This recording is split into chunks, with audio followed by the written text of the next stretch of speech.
Salve, salve, oitavo ano! Vamos que vamos!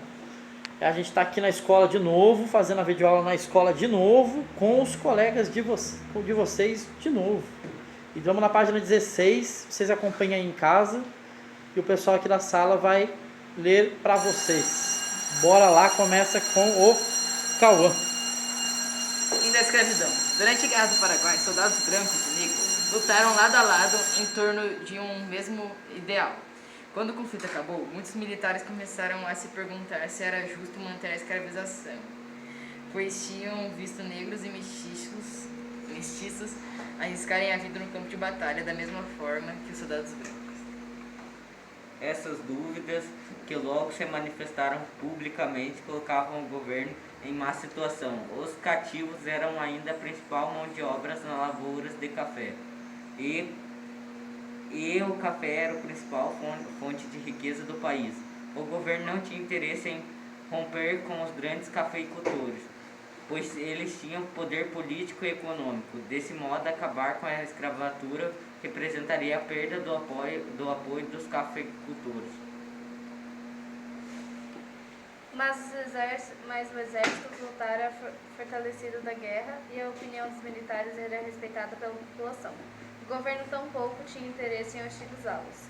Tentando não desagradar nenhum dos lados e encontrar uma saída para um impasse, o governo brasileiro ora se sinalizava para o fim da escravatura, ora tentava prolongá-lo o máximo possível. Outro fator contribuía para complicar a situação do governo: a pressão internacional para que a escravatura fosse abolida no Brasil. Exigências inglesas. As principais críticas vinham da Inglaterra, a nação mais rica e poderosa da época, e que exercia grande influência sobre a política brasileira. Os ingleses haviam abolido a escravidão em suas colônias em 1834. Agora exigiam o mesmo do Brasil. Faziam isso em nome da humanidade, mas por trás desse argumento havia interesses materiais em jogo. E que a Inglaterra era um país capitalista cujas características eram, entre outras, o desenvolvimento industrial e o trabalho assalariado para a formação do mercado consumidor.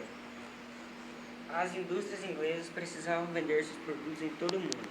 Para isso, era necessário que as pessoas tivessem dinheiro para comprá-los. Mas os cativos não recebiam salário, portanto, não podiam comprar as mercadorias produzidas na Inglaterra. Além disso, na opinião dos ingleses, os fazendeiros deveriam investir seu dinheiro na aquisição de máquinas, e não na compra de mais escravos. Equipamentos feitos na Inglaterra, é claro. Lei ineficiente e ineficiente. Pouco a pouco, as pressões inglesas começaram a surtir efeito.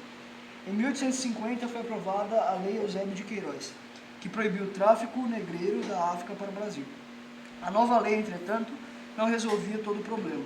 Ela proibia que os traficantes trouxessem novos africanos escravizados para o Brasil, mas não impedia que os senhores comprassem os escravizados que já estivessem no país.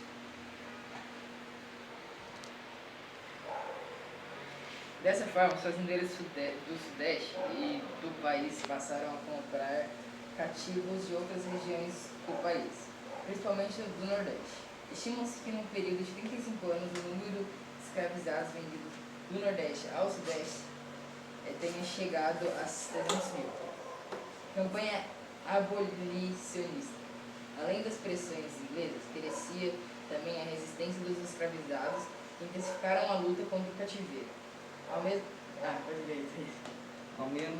mesmo tempo, começaram a surgir associações abolicionistas por todo o país. A primeira delas foi a Sociedade Emancipadora Fraternidade, fundada no Rio de Janeiro em 1870, tinha início a campanha abolicionista. Muitos escravizados conseguiram apoio de advogados para mover ações na justiça por sua liberdade. Um desses advogados era Luiz Gama, filho de uma ex-escravizada, que conseguiu libertar mais de 500 cativos por meio de decisões judiciais. Mas a resistência dos escravizados não se limitou a reivindicações de liberdade nos tribunais de justiça. Outros tipos de ação eram as fugas organizadas e os montes. Na segunda metade do século XIX, essas formas de luta se intensificaram. Muitos escravizados conseguiram escapar, assim, de seus senhores e conquistar a liberdade. Os caifás. Entre as diversas sociedades abolicionistas surgiram nessa época. Havia aqueles que organizavam fugas e arranjavam esconderijos para os escravos. Uma das mais atuantes foi a Ordem dos Caifás, fundada em São Paulo por Antônio Bento de Souza e Castro. Essa organização foi responsável pela fuga de mais de 10 mil cativos, muitos dos quais se refugiaram no quilombo do Jabaquara, próximo da cidade de São Paulo. Os membros da ordem que ajudavam os escravos a fugir eram conhecidos como caifás.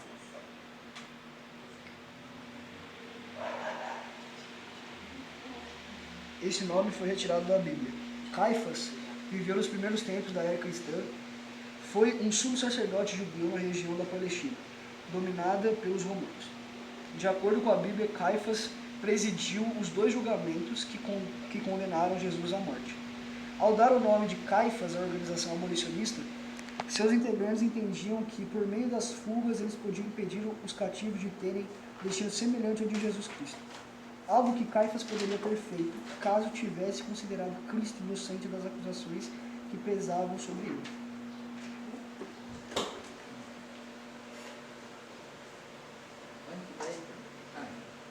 Lei do ventre sem efeitos.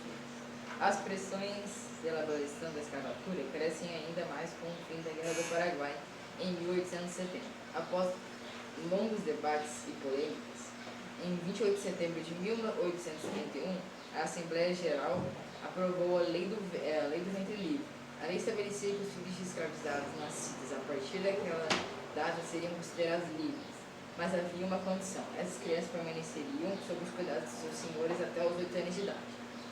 Quando isso ocorresse, o proprietário poderia ceder a criança ao governo, em troca de uma indenização, ou mantê-la em seu poder até que completasse 21 anos. Durante todo esse período, ela trabalharia para seu proprietário. Na prática, portanto, a lei era muito mais uma forma que o governo ganhar tempo e não se desgastar com os proprietários de escravizados, do que uma ação efetiva para acabar com a escravatura. Abolicionistas vão para as ruas. A partir da década de 1880, a campanha a favor da abolição da escravatura no Brasil foi para as ruas, contando com a participação de homens e mulheres das mais variadas camadas sociais e de diferentes grupos étnicos. A campanha abolicionista se tornava agora um movimento de grandes dimensões. Em diversas regiões do Brasil surgiam jornais e novas organizações abolicionistas. Cada defensor da causa se manifestava a seu modo. O cartunista Ângelo Agostini, por exemplo, publicava charges contra o regime. O jornalista Joaquim Nabuco escrevia na imprensa artigos condenando a escravidão no Ceará. Um grupo de jangadeiros, liderados por Francisco José do Nascimento, recusou-se a transportar escravizados até os navios que os conduziriam ao Sudeste, onde seriam vendidos. Diante disso, o governo imperial continuava com sua política de não desagradar nem aos grandes fazendeiros, nem aos abolicionistas. Em 1885, quase 14 anos depois da Lei do Ventre Livre, foi aprovada uma lei que concedia liberdade a todos os escravos com mais de 60 anos. Era a Lei dos Sexagêneros.